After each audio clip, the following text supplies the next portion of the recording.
नित्यानन्देश्वरसमारम्भां नित्यानन्देश्वरिमध्यमाम् अस्मदाचार्यपर्यन्तां वन्दे गुरुपरम्पराम्.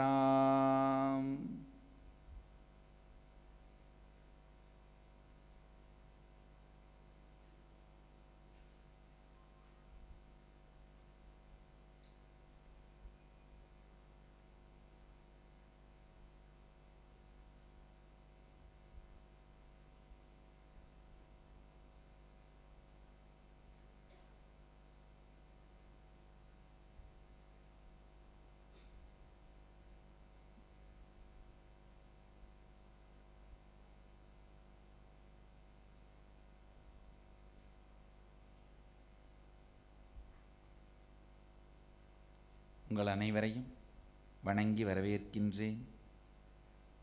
உலகம் முழுவதும் இருமுனை காணொளி காட்சியின் வழியாக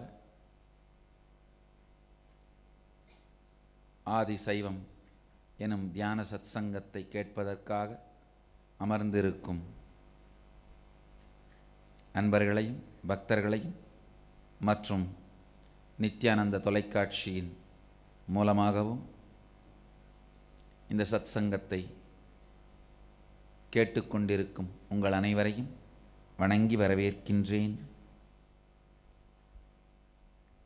ஆதிசைவம். இதுவரை ஆதிசைவம் எனும் தலைப்பில் உங்களோடு பகிர்ந்து கொண்ட கருத்துக்களின் சாரம், ஆதிசைவம் எல்லா உயிரினங்களும், மனிதன் மட்டுமல்லாது எல்லா உயிரினங்களும்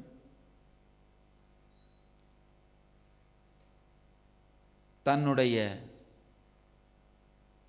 மூல நிலையான இறைத்தன்மை, கடவுள் தன்மையை உணர்ந்து, எல்லா ஜீவனும் சிவத்தன்மையை உணர்ந்து அதில் லயித்திருப்பதற்கான வாழ்வியல் முறை ஆதிசைவம். மிக முக்கியமான 4 அங்கங்களை உடையது ஆதிசைவம். சரியை, கிரியை, யோகம், ஞானம்.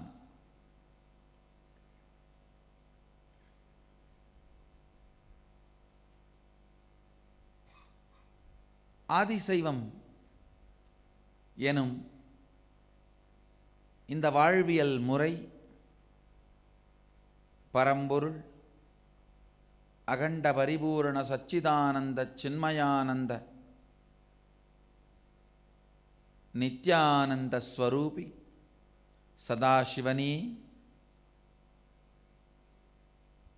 செய்து வைத்த, உலகிற்கு வழங்கிய ஆய்வியல், வாழ்வியல்,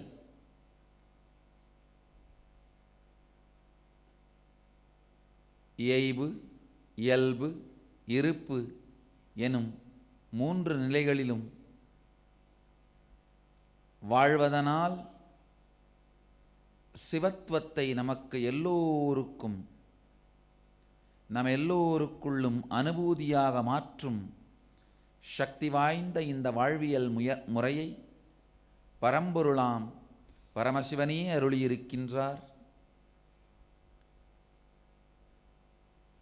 ஆதிசைவம் எனும் இந்த வாழ்வியல் முறையை நோக்கி எரியப்படும் கேள்விகள், சந்தேகங்கள், இவைகளைப் பற்றி நேற்று ஆராய்ந்து கொண்டிருந்தோம். இன்று மேலும் அவைகளை ஆழமாக ஆழ்ந்து பார்ப்போம்.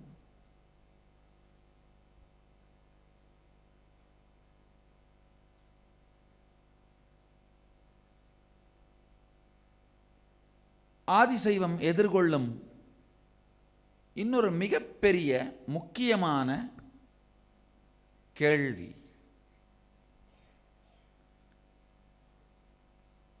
நானே என்னுடைய வாழ்க்கையில் இந்த கேள்வியை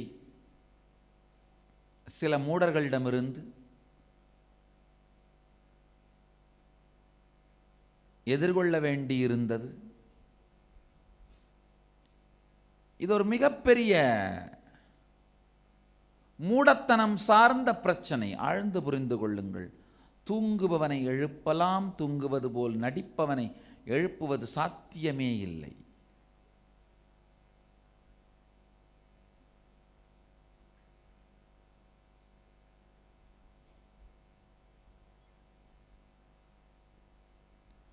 உண்மையை உள்வாங்க வேண்டும் என்று பகுத்து அறிவோர்க்கு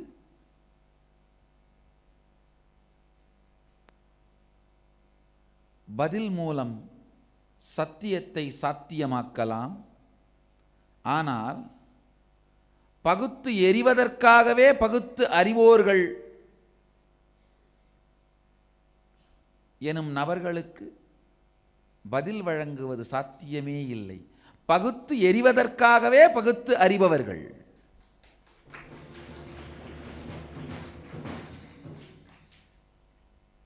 இவர்களுடைய கேள்வி, இவர்களுடைய வாதம், இவர்களுடைய பிரதிவாதம் எல்லாமே பித்தலாட்டம். பகுத்து எரியவே பகுத்து அறியும் இந்த பித்தலாட்டக்காரர்கள் எரிந்த சில கேள்விகள். இந்த கேள்வியை ஆழ்ந்து புரிந்து கொள்ளுங்கள். இங்கு கேள்வி கூட இல்லை. அவர்களே அறியாது செய்த பகுத்து எறிவதற்காக பகுத்து அறிந்த மூடத்தனத்தின் எச்சங்களும் மிச்சங்களும் அவர்களுடைய கொள்கைகளாகவும் கோட்பாடுகளாகவும் பாரம்பரியம் என்கின்ற பெயராலே அதற்கு பட்டாபிஷேகமும் செய்யப்பட்டு எரியப்பட்ட சில கேள்விகள். இவர்களுடைய பகுத்து எரியும் மூடத்தனத்திற்கு பாரம்பரியம் என்கின்ற பட்டாபிஷேகமும் செய்து வைத்து இந்த கேள்விகள் எரியப்பட்டன. அதில் முதல் கேள்வி என்னன்னா, சைவம் துவைத கருத்தை உடையது. அத்வைதிகளுக்கு சைவத்திற்கும் சைவ மடத்திலும் வேலையே இல்லை. அத்வைதிகள் சைவம் சைவ மடங்களுக்குள் சைவ சம்பிரதாயத்திற்குள் வரக்கூடாது. அதற்கும் இதற்கும் சம்பந்தமே இல்லை. ஒரு மிகப்பெரிய பிரச்சனை. ஆழ்ந்து புரிந்து கொள்ளுங்கள்.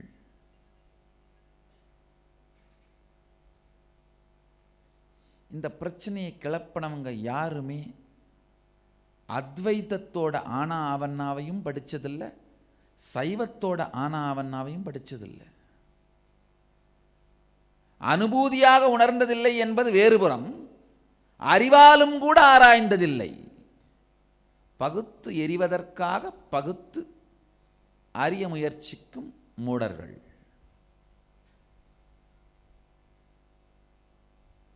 எந்த காரணத்திற்காகவோ இந்த கேள்வியும் சந்தேகமும் எழுந்துவிட்டது. அதனால் பதில் சொல்லியே தீர வேண்டிய, இதற்கு தீர்வளித்தே தீர வேண்டிய கடமையும் பொறுப்பும் இருப்பதனால் இந்த பிரச்சனையை அலசி ஆராய்வோம். ஒரு கும்பல் சைவம் துவைதம் எனும் கருத்தை சார்ந்தது. இங்கு அத்வைதத்திற்கு இடமில்லை, ஸ்மார்த்த அத்வைதத்திற்கு இடமில்லை. இன்னொரு கும்பல் சைவம் விசிஷ்டாத்வைதம். இங்கு மத்வரின் துவைத கருத்துக்களுக்கு, வைஷ்ணவ துவைத கருத்துக்களுக்கு இடமே இல்லை. இன்னொரு கும்பல்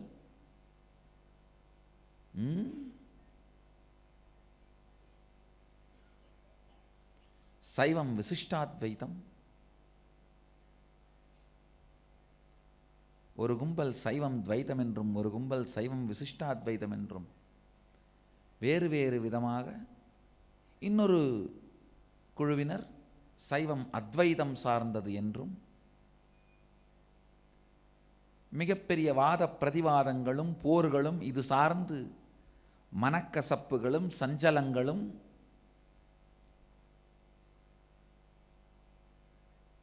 சங்கடங்களும்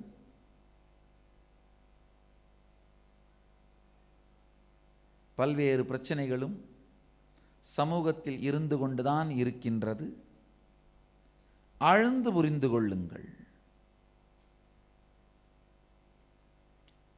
துவைதம், விசிஷ்டாத்வைதம், அத்வைதம் மூன்றுமே ஒரு ஜீவன் சிவத்துவத்தை அடைகின்ற பாதையிலே உணர்கின்ற அனுபூதிகள்.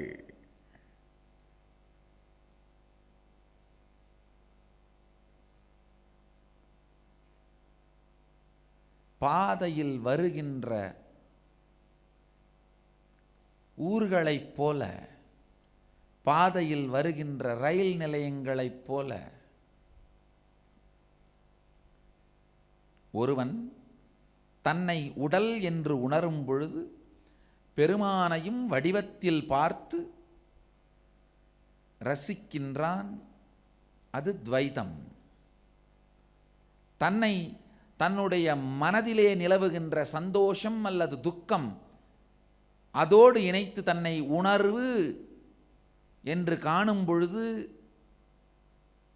இறைவனையும் பிரபஞ்ச உணர்வாக பார்த்து அதில் தான் ஒரு பாகமாக பார்த்து விசிஷ்டாத்வைதத்தை அனுபவிக்கின்றான்.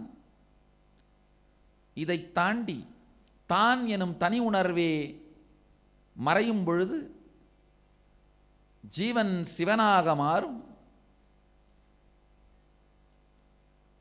சிவோகம் எனும் அத்வைத நிலையை அனுபவிக்கின்றான்.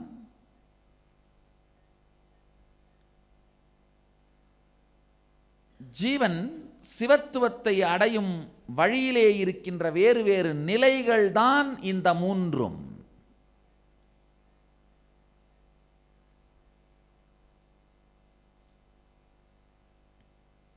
பரம்பொருள் சதாசிவன் நேரடியாக உலகத்திற்கு காட்டியிருக்கும் அருளியிருக்கும் வாழ்வியல் நெறியான ஆதி சைவம் இந்த மூன்றையும் உள்ளடக்கி இந்த மூன்றுக்கும் அப்பாற்பட்டதாய் திகழ்கின்றது.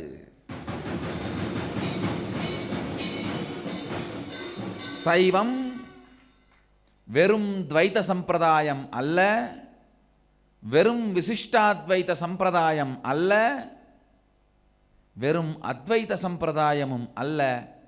இந்த மூன்றையும் உள்ளடக்கி இதையும் தாண்டி சில பல படிகளையும் உள்ளடக்கியது சைவம். சைவத்தை துவைதத்திற்குள்ளும் விசிஷ்டாத்வைதத்திற்குள்ளும் அடக்க முயற்சிக்கும் மூடர்கள் சிவத்ரோகிகள்.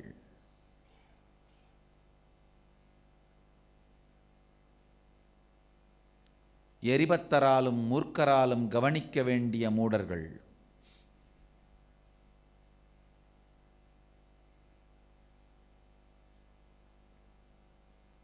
சைவத்தை துவைதம், விசிஷ்டாத்வைதம், அத்வைதம் எனும்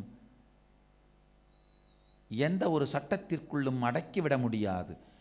எந்த நிலையில் எந்த ஜீவன் இருந்தாலும் அந்தந்த ஜீவனுக்கு அந்தந்த நிலையிலேயே இருந்து சத்தியத்தை காட்டி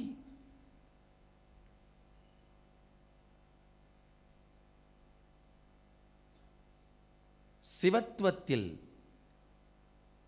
நிலை பெற வைக்கும் வாழ்வியல் முறை சைவம்.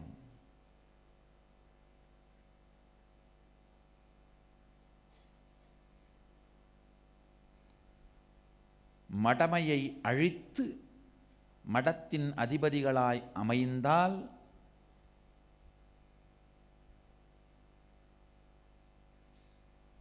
அது மக்களுக்கு நன்மை செய்யும். மடைமையை அழிக்காமல்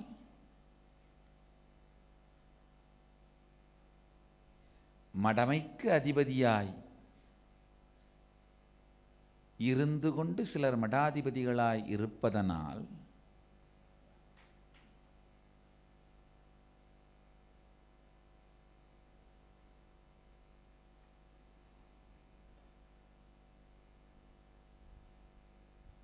பீடத்திற்கு அதிபதியாக இருப்பதற்கு பதிலாக மக்களை பிடித்த பீடை அதிபதிகளாக இருந்து கொண்டு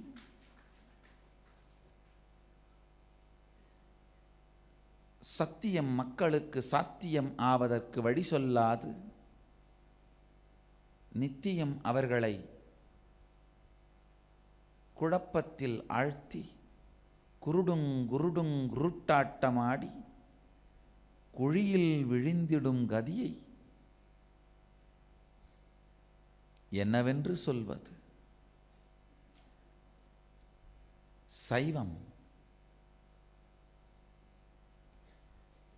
துவைத்தம், அத்வைத்தம், விசிஷ்டாத்வைத்தம் எனும் 3 சம்பிரதாயங்களையும் உள்ளடக்கியது. இவை 3ற்கும் அப்பாற்பட்டது. இது ஒரு முழுமையான வாழ்வியல் முறை. இங்க பிரச்சனையே என்னன்னா,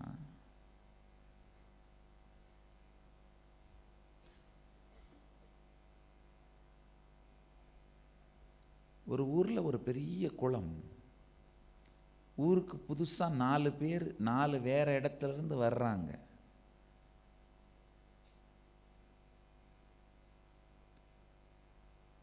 அதுல வந்த ஒருத்தர் அங்கிருந்த ஊரில் இருந்த ஒரு குடியானவன் விவசாயியை பார்த்து கேட்கிறார்கள், ரொம்ப தாகமா இருக்கு, தண்ணி எங்க கிடைக்கும்? குடியானவன் குளத்தை காட்டுறான். இன்னொருத்தர் கேட்கிறாரு, பாணி எங்க கிடைக்கும்? வடநாட்டில இருந்து வந்தவர். குடியானவன் குளத்தை காட்டுறான். இன்னொருத்தர் ஆந்திரால இருந்து வந்தவர், நீல் எங்க கிடைக்கும்? குடியானவனுக்கு வார்த்தை புரியல, ஆனா சைகை மூலமா காட்டினதுனால குளத்தை காட்டினான். அந்த காலத்தில் இப்படி காமிச்சா வெறும் தண்ணி மட்டும்தான். அந்த காலத்தில்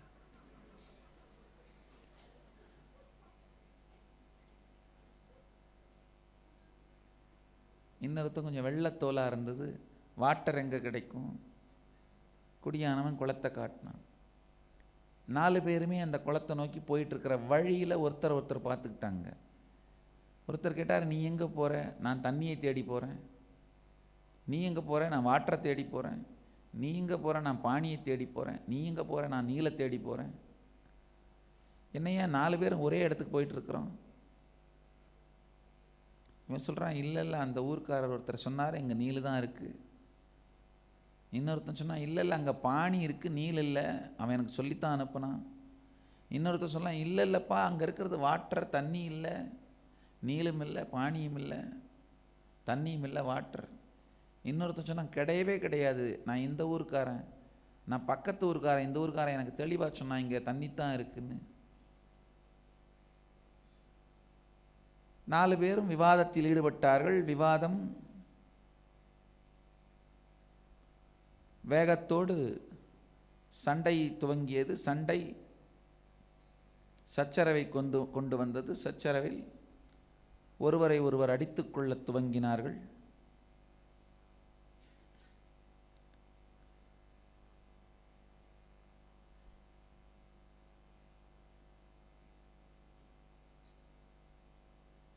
கடைசியில் 4 பேரும் ஒருவரை ஒருவர் வெட்டி கொண்டு குளத்தில் இறங்கி 4 பேரும் சொல்கின்ற வேறு வேறு வார்த்தைகளால் குறிக்கப்படும் வஸ்து ஒன்றுதான் என்பதை தெரிந்து கொள்ளாமலே இறந்து போனார்கள்.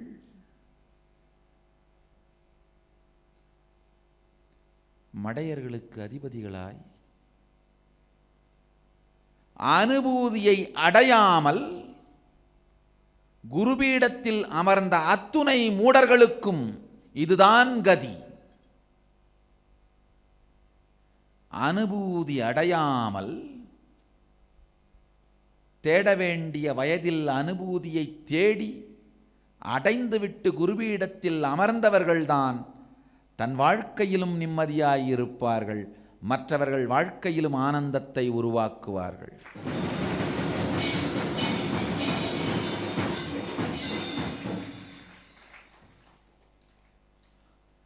சின்ன வயசில்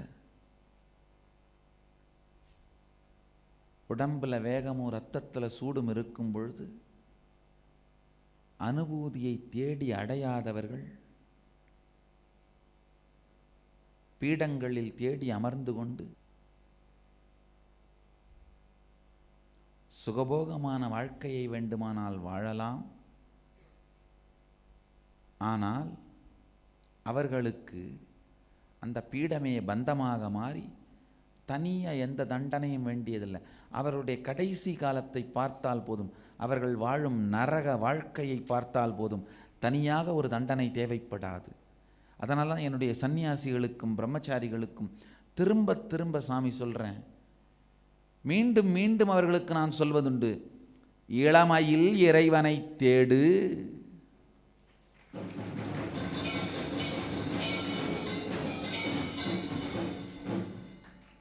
இளமையிலேயே இரத்தத்தில் சூடிருக்கும் பொழுதே, உடலிற்கும் மனதிற்கும் சக்தி இருக்கும் பொழுதே, அவை இரண்டும் உங்கள் கட்டுப்பாட்டில் இருக்கும் பொழுதே இறைவனை தேடி அனுபூதியாய் இருப்பாய் அவனை உணர்ந்து விடுங்கள்.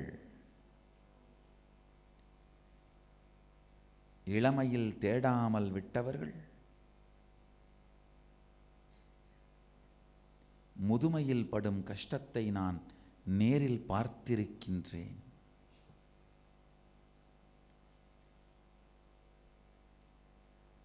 இளமையில் வறுமையும் முதுமையில் தனிமையும் கொடிது என்று சொல்வார்கள். நான் சொல்கிறேன், இளமையில் இறைத்தேடல் இன்மையும் முதுமையில் இறை வெறுமையும் தான் மிக கொடுமையான நரகங்கள். தானே அனுபூதியை அடையாமல்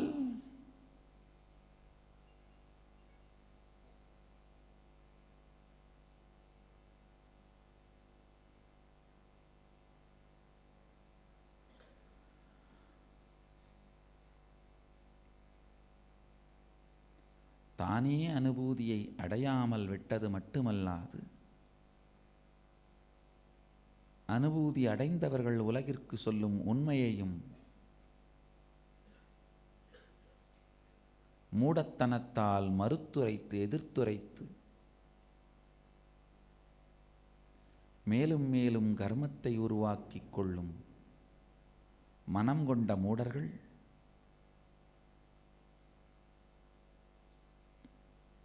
சைவத்தை துவைதம் விசிஷ்டாத்வைதம் எனும் சிறு சிறு கூண்டுக்குள் அடைக்க முயற்சிக்கின்றார்கள்.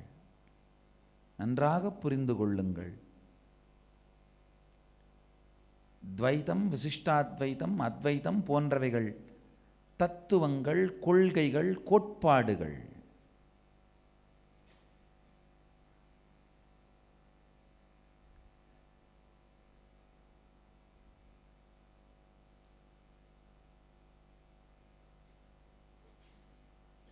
உறைய வைக்கப்பட்ட ரோஜா மலரில் உயிர் இருக்க வாய்ப்பே இல்லை. உறைய வைக்கப்பட்ட தாமரை மலரில் தனித்துவம் இருக்க வாய்ப்பே இல்லை.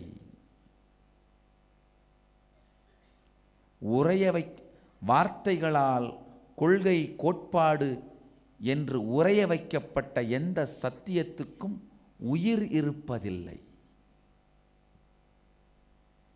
உறைய வைக்கப்பட்ட ரோஜா மலருக்கு உயிர் இருப்பதில்லை. உறைய வைக்கப்பட்ட தாமரை மலருக்கு தனித்துவமான சக்தி இருப்பதில்லை.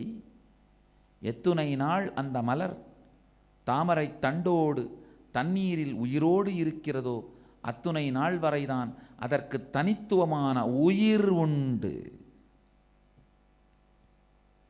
எத்துணை நாள் அந்த ரோஜா செடியோடு மலராக உயிரோடு இருக்கிறதோ அதுவரைதான் அது உயிருள்ள மலர்.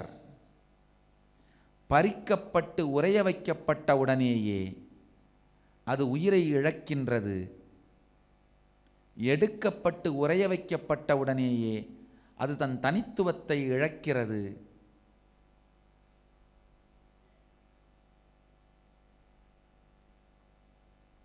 கொள்கை கோட்பாடு எனும் சிறையில் அடைத்து வார்த்தை எனும் சங்கிலியால் கட்டப்பட்டவுடனேயே சத்தியம் தன் நித்தியத்துவத்தை இழக்கிறது.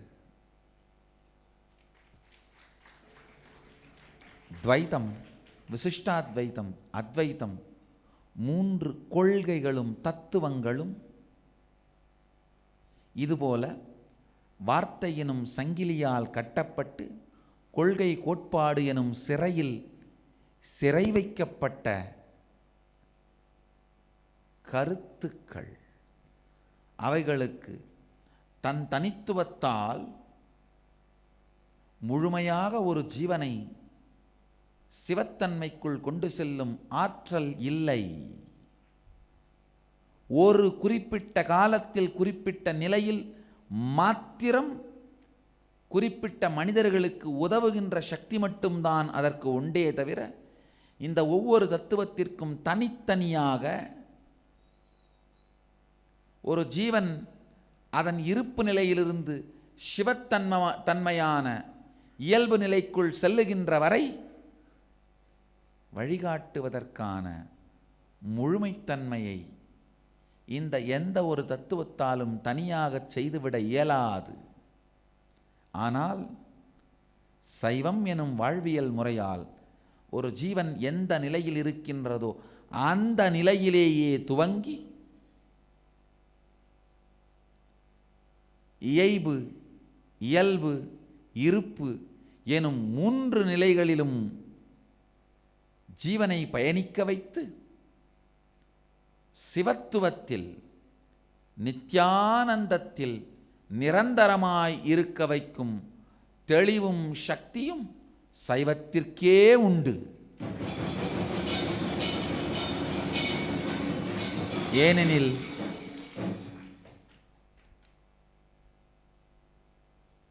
சொன்னவன் சுந்தர தமிழில் இந்த சுகபோத ஞானத்தை சொன்னவன் என்னவன் மன்னவன் தென்னவன்.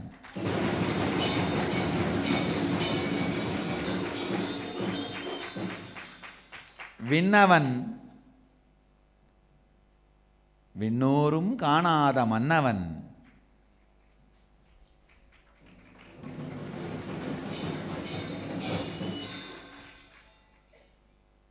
விண்ணவன் விண்ணோரும் காணாத மன்னவன் தன் தனிப்பெருங்கருணையால் தென்னவனாய் தோன்றிய என்னவன்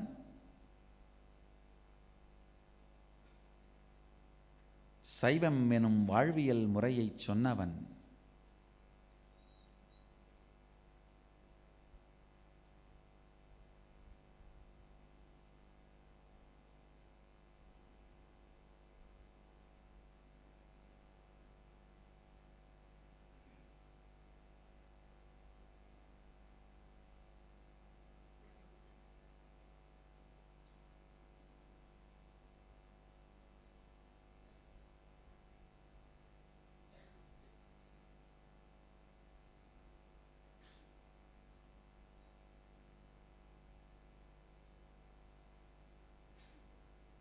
துவைதம் ஒரு குறிப்பிட்ட பயண காலத்தில், ஆன்மீக பயணத்தின் போது ஒரு குறிப்பிட்ட காலத்தில் குறிப்பிட்ட மனிதர்களுக்கு மட்டும் உதவியாயிருக்கும். விசிஷ்டாத்வைதம் ஒரு குறிப்பிட்ட காலத்தில் குறிப்பிட்ட மனிதர்களுக்கு மட்டும் உதவியாயிருக்கும். அத்வைதம் ஒரு குறிப்பிட்ட காலத்தில் குறிப்பிட்ட மனிதர்களுக்கு மட்டும் உதவியாயிருக்கும். ஆனால் சைவமோ இந்த மூன்றையும் உள்ளடக்கி இதையெல்லாம் தாண்டி நீங்கள் எங்கு எந்த நிலையில் எவ்வாறு இருக்கிறீர்களோ அங்கிருந்தே உங்களுக்கு உதவத் துவங்கி எங்கு சென்று சேர வேண்டுமோ அங்கு வரை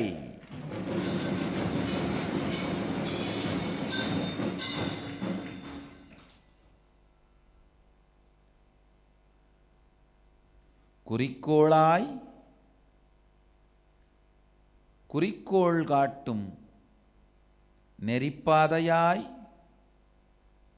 நெறிப்பாதையில் செல்லத் தூண்டும் உத்வேகமாய் எல்லா நிலையிலும் உடன் இருந்து உண்மையை காட்டவும் கூட்டவும் சிவஞான போதத்துள்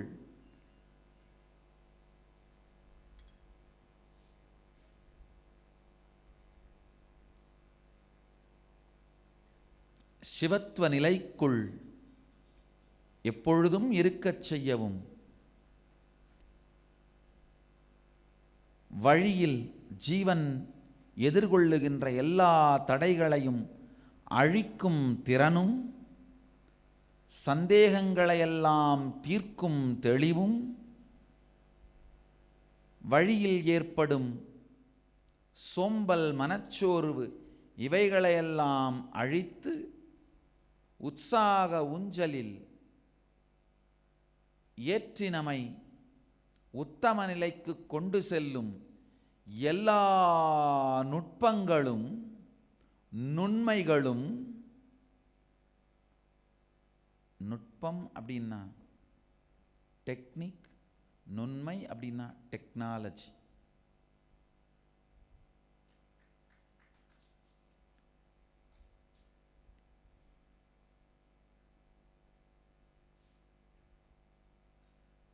இந்த ஞான ரசவாதத்தின் நுட்பங்கள் நுண்மைகள் எல்லாவற்றையும் தன்னுள் அடக்கியது சைவம்.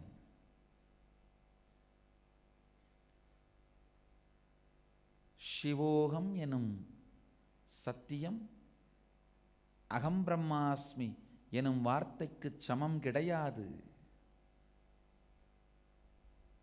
அகம் பிரம்மாஸ்மி ஸ்மார்த்த அத்வைதம்,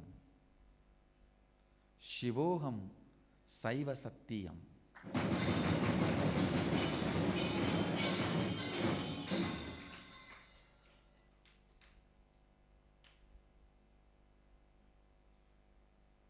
இரண்டிற்கும் மிகப்பெரிய வித்தியாசம் உண்டு.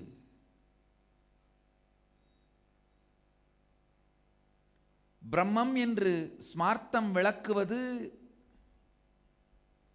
இருப்பு இருப்பின்மை என்கின்ற எல்லாவற்றையும் முழுமையாக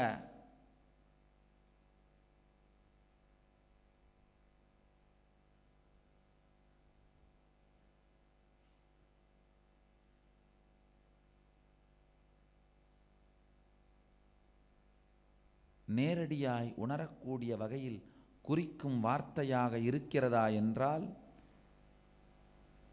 நடைமுறையில் இல்லை.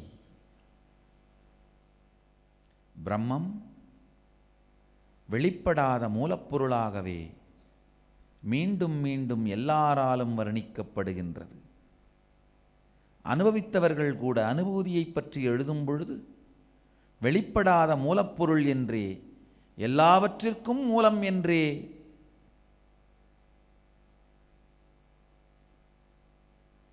அதை ஒரு தன்மை என்றும் பொருள் என்றுமே விவரிக்க முற்படுகிறார்கள். ஆனால் சிவம் வெறும் சில குணங்கள் தன்மைகள் இவைகளின் தொகுப்பு அல்ல. தன்னுடைய சுய விருப்பமும் வெறுப்பும் தெளிவும் தெரிப்பும் இயங்குவதும் இயங்காமையும் தேவைப்படின் இயங்கவும் வேண்டாமெனும் பொழுது இயங்காமல் இருக்கின்ற சுதந்திரமும் கொண்ட சக்தி வல்லமை மாத்திரம் அல்ல, வல்லமை சக்தியை வேண்டும் பொழுதும் வெளிப்படுத்தி தேவையில்லாத பொழுது வெளிப்படுத்தாமல் கட்டுப்படுத்தி வைக்கும் சுதந்திரமும் தன் கருணையாலே எந்த விதியையும் மாற்றக்கூடிய, எதிலும் தலையிட்டு எல்லா விதி நிஷேதங்கள், செய்ய வேண்டியவை செய்ய வேண்டாதவை, செய்யக்கூடியவை செய்யக்கூடாதவை எனும் விதிகளையெல்லாம் அப்பாற்பட்டு இயங்கும் இருப்பு நிலையாக சிவம் எனும் வார்த்தை நமக்கு தெளிவாக அந்த உணர்வை உணர்த்துகிறது.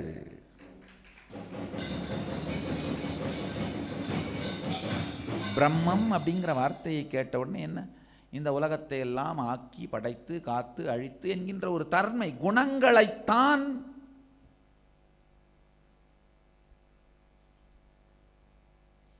நீங்கள் உணர்கிறீர்கள், சிந்திக்கிறீர்கள், நினைக்கிறீர்கள், படிக்கிறீர்கள்.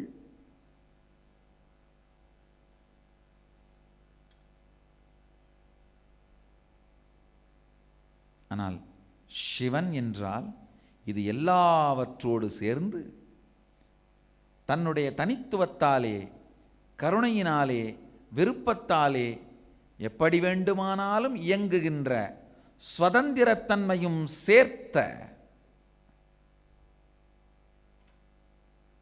சுந்தர வெளிப்பாடாக நினைத்தவுடனேயே சிந்தை இனிக்கும், நினைத்தவுடனேயே சிந்தை இனிக்கும்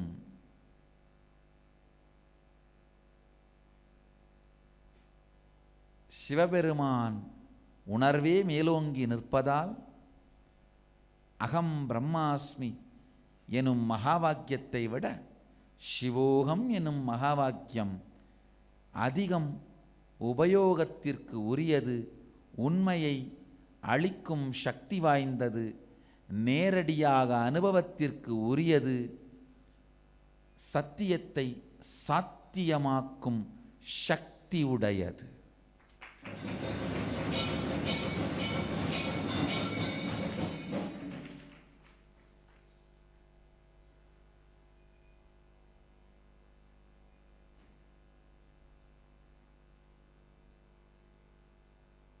இங்க பிரச்சனையே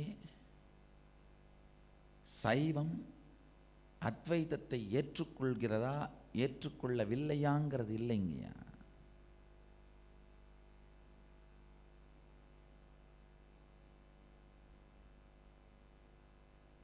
பிரச்சனை என்னன்னா, நீங்க அத்வைதத்தை நம்பினாலும், விசிஷ்டாத்வைதத்தை நம்பினாலும், துவைதத்தை நம்பினாலும், என்ன வேணா நம்புங்க, எதையோ ஒன்றை கடைபிடித்து சண்டையை தவிர்த்து குளத்திற்குள் இறங்கி பாருங்கள். இதுதான் சைவம்.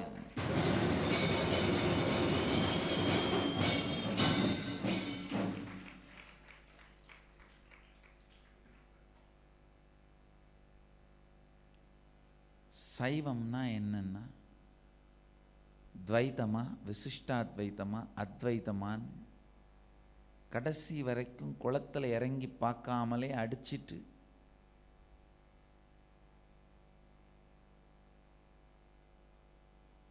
தாகத்திலேயே செத்துப்போன 4 பேரை மாதிரி இல்லாம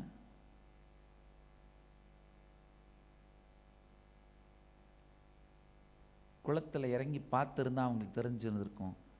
4 வார்த்தையால் 4 பேரும் சொன்னதும் ஒரு பொருள் தான். ஆனால் அந்த பொருள் இந்த 4 வார்த்தைக்கும் அப்பாற்பட்ட உண்மை. அதை அருந்தி இருந்தால் வாழ்க்கையை வாழ்ந்திருக்கலாம். அருந்தாமல் வார்த்தையை மட்டும் பிடித்து கொண்டு சண்டையிட்டதனால் தாகமும் தீரவில்லை, வாழ்க்கையும் போனது. அதே போல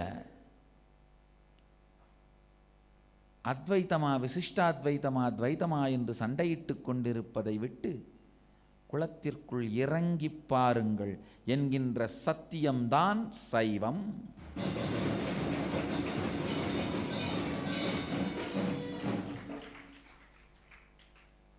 சைவத்திற்கான ஒரு ஆழமான விளக்கம் இதுதான். இறங்கிப் பார்.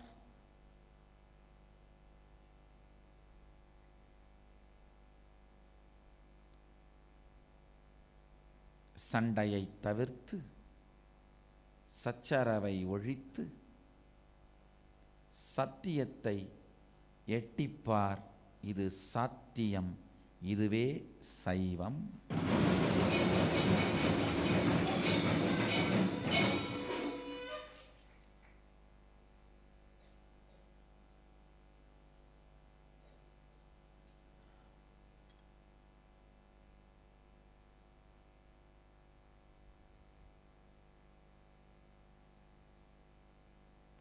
பாடி பாடி பாடி பாடி கரைந்து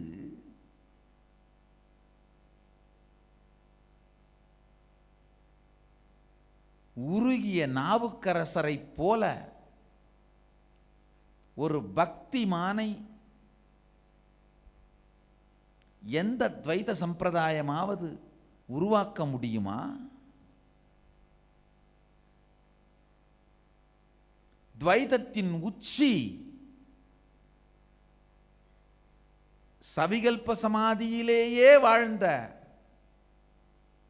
திருநாவுக்கரசு பெருமான்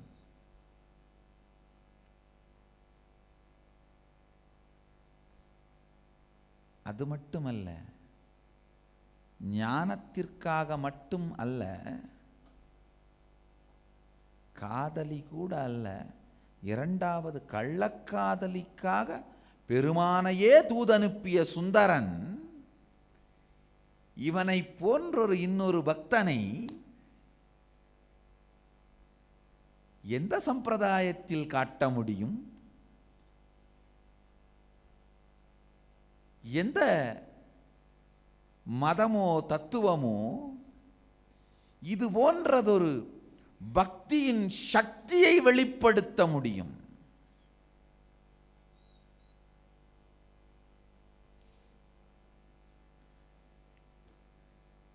இன்னொரு மனைவி, இன்னொரு பெண் உன் வாழ்க்கையில் இருக்கக்கூடாது என்று முதலாவதாக பார்த்த காதலி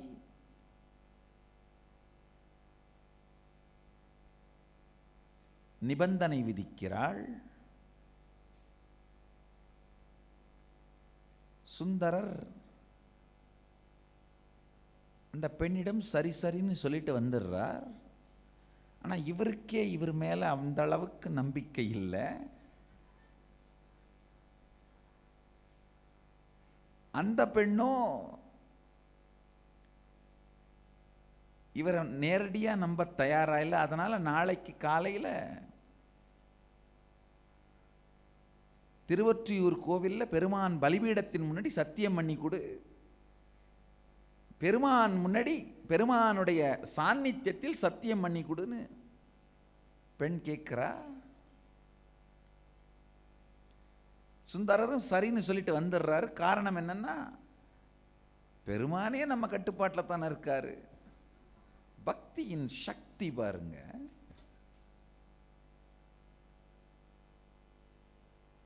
ஒரு பெண்ணை தான் சொல்லி கேட்க வைப்பதை விட பெருமானை சொல்லி கேட்க வைப்பது சுலபம் என்கின்ற அளவிற்கு பக்தியின் சக்தி வந்து பெருமான்கிட்ட சொல்றார், அப்பா நாளைக்கு இந்த இடத்துல நான் சத்தியம் பண்ண போறேன், நீ அங்க இருக்காத, பக்கத்தில் இருக்கிற மரத்து ஓரமா ஒதுங்கிருன்னு சொல்றாரு. பெருமான் அப்படியே ஆகட்டும் அப்பா அப்படின்னுறாரு. அதோட சும்மா இல்ல, அந்த பெண் கனவுல போய் நாளைக்கு என்ன இங்க போக சொல்லி சுந்தரன் சொல்லி இருக்கா, நீ சத்தியத்தை அந்த இடத்துல கேட்டு வாங்குன்னு சொல்றாரு.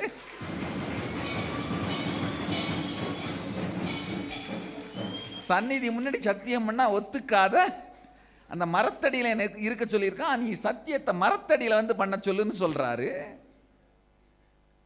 அப்ப அந்த பெண்ணின் பக்தியின் மாண்பு பாருங்கள்.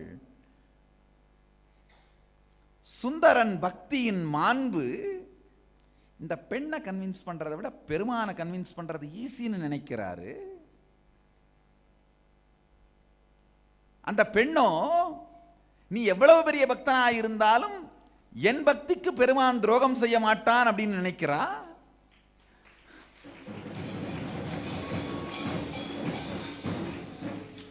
இது எல்லாமே பார்த்தீங்கன்னா ஏதோ ஒரு சிவத்தன்மை ஜீவன் முக்தி அடையிறதுக்கான போராட்டம் இல்லை, ரொம்ப சாதாரணமான காதல் கள்ளக்காதல் சம்பந்தப்பட்ட தினத்தந்தியில தினசரி நீங்க படிக்கிற ரொம்ப கிராமத்து விஷயம். இது ஒன்றும் பெரிய ஜீவன் முக்தி சார்ந்த ஆன்மீக பிரச்சனை இல்லை. நேரடியா பெருமானே தலையிட்டு ஏறத்தாழ ஆல்மோஸ்ட் ஒரு நாளுக்குள்ள 10 தடவை இந்த ஒரு விஷயத்தை அட்டன் பண்ணி இருக்காரு.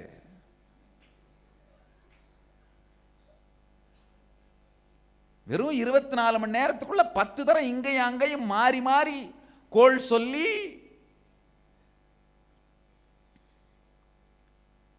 மறுநாள் காலையில் சுந்தரர் கோயிலுக்கு வராரு. வந்த உடனே இந்த பெண் வந்து சுந்தரர் ரொம்ப வேக வேகமாக அப்படியே ரொம்ப இன்னசென்ட்டாக பேச வச்சுட்டு பெருமான் சந்நிதி முன்னாடி சத்தியம் பண்ணி கொடுக்க வர்றாரு. வந்த உடனே இவ சொல்கிறா, இல்லை இல்லை, நான் திடீர்னு என் மனசை மாற்றிக்கிட்டேன், பெருமான் முன்னாடி சத்தியம் பண்ண வேண்டாம், இந்த மரத்தடியில் பண்ணி கொடுத்தா போதும்.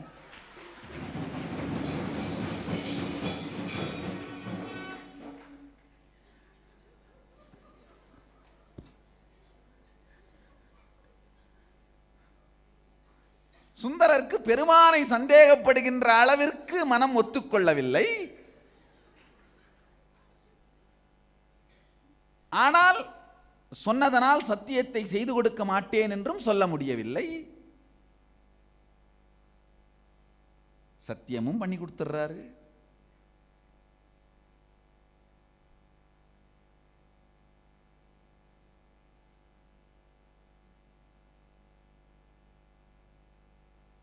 சத்தியத்தை மீறினால் கண் போய்விடும்.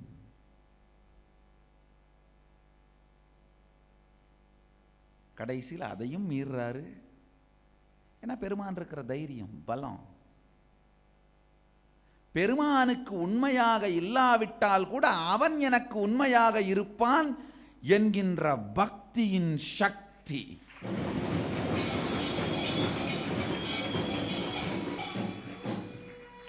அவனுக்கு நான் உண்மையா இருந்தா எனக்கு அவன் உண்மையா இருப்பாங்கிறது பக்தி.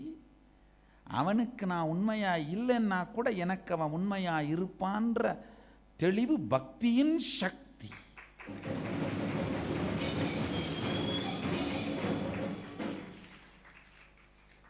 எந்த துவைத சம்பிரதாயத்தில், எந்த விசிஷ்டாத்வைத சம்பிரதாயத்தில், எந்த பக்தி சம்பிரதாயத்தில் இப்படி ஒரு பக்தியை காண முடியும்?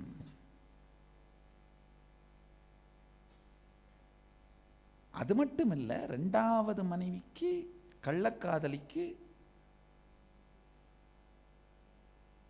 பெருமானையே தூதாகவும் அனுப்புகிறார். நீயே போய் கொஞ்சம் பார்த்து, சுந்தரர் ரொம்ப நல்லவர், மானே தேனேன்னு நீயே கொஞ்சம் சேர்த்து.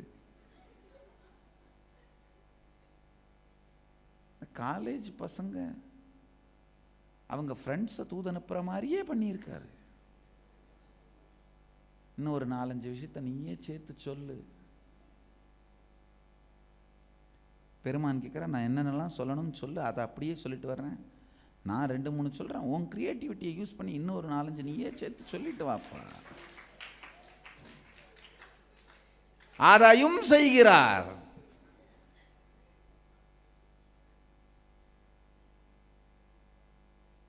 சரி போன்னு கிளம்ப சொல்றாரு. பெருமான் கிளம்பும்போது, தூது போறவன் செருப்பு போட்டு போகக்கூடாது, கழட்டி வச்சுட்டு போ. அது ஒரு மரபு. தூது செல்பவர்கள் பாதுகை அணியக்கூடாது, கழட்டி வச்சுட்டு போறார். கால் தேய வெறுங்காலோடு நடந்து செல்கிறார்.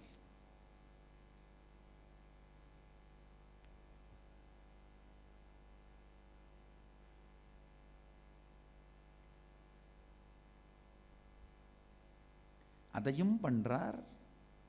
அதுக்கு பிறகு இழந்த 2 கண்ணையும் திருப்பியும் கொடுக்கிறார். வேறு எந்த சம்பிரதாயத்தில் இது போன்ற பக்தியை, சில சம்பிரதாயங்களில் ஒருவேளை இது போன்ற பக்தர்கள் இருந்தால் கூட இந்த மாதிரியான செய்திகளை எதிர்கால சந்ததியின் ஒழுக்கம் கருதி, எதிர்கால சந்ததியினர் இதை தவறாக கடைபிடிக்கக்கூடாது என்று கருதி அதை மறைத்து இருப்பதற்கான வாய்ப்புகள் தான் அதிகம். ஆனால் இங்கு எதை பற்றியும் கவலைப்படாமல் இதை பட்டவர்த்தனமாக தெளிவாக வரலாறாக பதிந்தும் வைத்திருக்கும் தைரியமான ஒரே சம்பிரதாயம் சைவம்.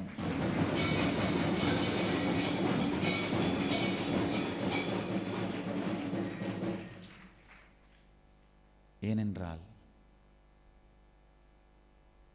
தனி மனித ஒழுக்கம், சமூக ஒழுக்கம், இயற்கையின் போக்கு, இது எல்லாவற்றையும் தன் கருணையின் மாத்திரத்தால் நடத்துவதும் நடத்தாததும், நிற்பதும் நிற்காததும், இயக்குவதும் இயக்காததும் தன் இச்சா மாத்திர சுதந்திரமே எனும் பேரொழுக்கு பெருமான். சாதாரண விதிகள், ஒழுக்கங்கள், எந்த விதியை வேண்டுமானாலும், எப்படி வேண்டுமானாலும், எதனோடு வேண்டுமானாலும் விளையாடும் தன்மை பேரொழுக்கு. பேரொழுக்கு பெம்மான் இந்த வாழ்வியல் முறை என்பதனால் வேரொழுக்கு பற்றி கவலைப்படாமல் வரலாறை உள்ளது உள்ளபடியே உரைத்து வைத்தார்கள்.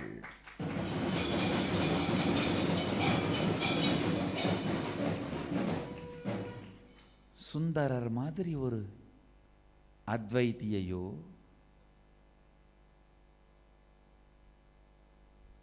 சுந்தரர் மாதிரி ஒரு பக்தரையோ வேறு எந்த சம்பிரதாயத்தில் காண முடியும்? ஞானசம்பந்த பெருமான்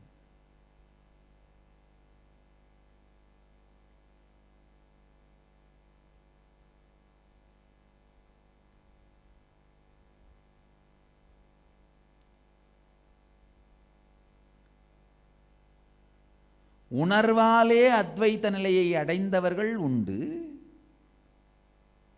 உடலை கூட மிச்சம் விடாமல் இறை சக்தியோடு கரைத்து விட்ட சுத்தாத்வைதிகள் ஞானசம்பந்தரும் மாணிக்கவாசக பெருமானும்.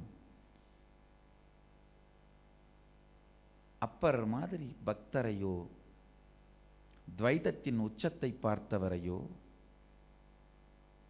சுந்தரரை போல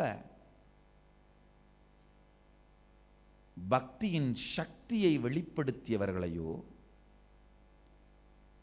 ஞானசம்பந்தரை போல, மாணிக்கவாசகரை போல உச்சநிலை அத்வைதத்தை அனுபூதியாய் உலகுக்கு காட்டியவர்களையோ எந்த சம்பிரதாயத்தில் காண்பீர்கள்? இவைகளையெல்லாம் உருவாக்கிய ஒரு சம்பிரதாயத்தை அத்வைதம், துவைதம், விசிஷ்டாத்வைதம் எனும் சின்ன தீப்பெட்டிக்குள் அணைக்க முயற்சிப்பவர்கள் தீயால் சுட்டெரிக்கப்படுவீர். இவைகள் எல்லாவற்றையும் தன்னுள் அடக்கும் சக்தி சைவம் ஒன்றிற்கே உண்டு.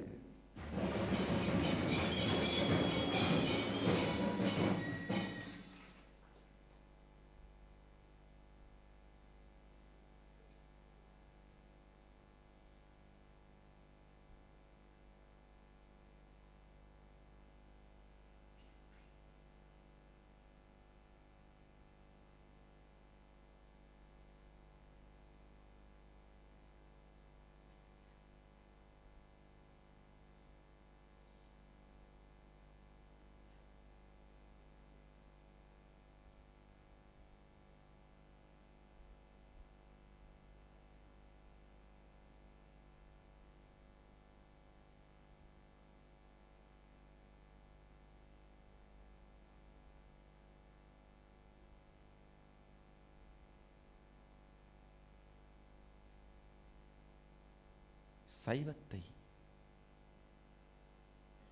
ஒரு சம்பிரதாயம் எனும் சாதாரண வார்த்தைக்குள் அடைக்க முயற்சிப்பது மிகப்பெரிய மூடத்தனம்.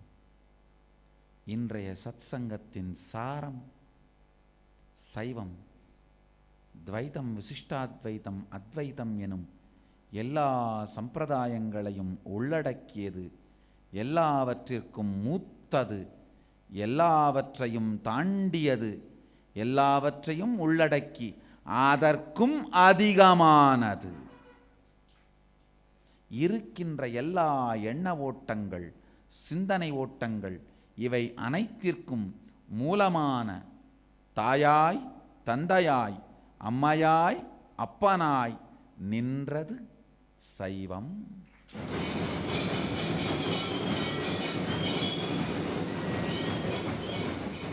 பிரபஞ்சத்திற்கே அம்மையப்பன் தந்த வாழ்வியல் என்பதனால் எல்லா தத்துவங்களுக்கும் வாழ்வியல் நெறியாய், அம்மையப்பனாய் பிரபஞ்சத்திற்கே அம்மையப்பன் அளித்த வாழ்வியல் நெறி என்பதால் எல்லா தத்துவங்களுக்கும் அம்மையப்பனாக இருக்கும் வாழ்வியல் நெறி சைவமே. இதை ஒரு சிறு கட்டத்திற்குள் அடைக்க முயற்சிப்பவர்களும் மூடர்கள், அது ஒரு சிறு பகுதிக்குத்தான், சிறு கட்டத்திற்கு சொந்தமானது என்று சிந்திக்க முயற்சிப்பவர்களும் மூடர்கள், அதை பரப்ப முயற்சிப்பவர்கள் பாவிகள். சைவம் எல்லா சத்தியங்களையும் உள்ளடக்கியது. எல்லா சத்தியங்களுக்கும் உள் அடங்குவது. எல்லா சத்தியங்களுக்கும் எல்லா சத்தியங்களுக்குள்ளும் இருக்கும் சத்தியத்தின் சாரம் சைவம்.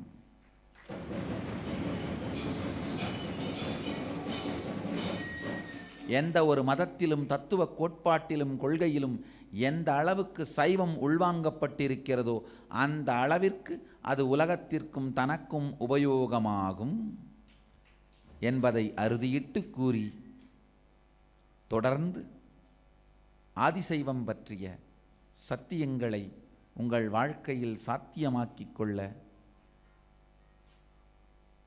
21, 22, 23, 24 4 நாட்களிலும் சமய தீட்சை, விசேஷ தீட்சை எனும் 2 தீட்சையையும் பெற்று இந்த சத்தியங்களை வாழ்வில் அனுபவமாக சாத்தியமாக பெற்று வாழ்வீர்களாக என்று ஆசீர்வதித்து, நீங்கள் எல்லோரும் நித்யானந்தத்தில் நிறைந்து நித்யானந்தத்தில் கரைந்து நித்யானந்தமாகிட ஆசீர்வதித்து முடிக்கின்றேன். நன்றி. ஆனந்தம்.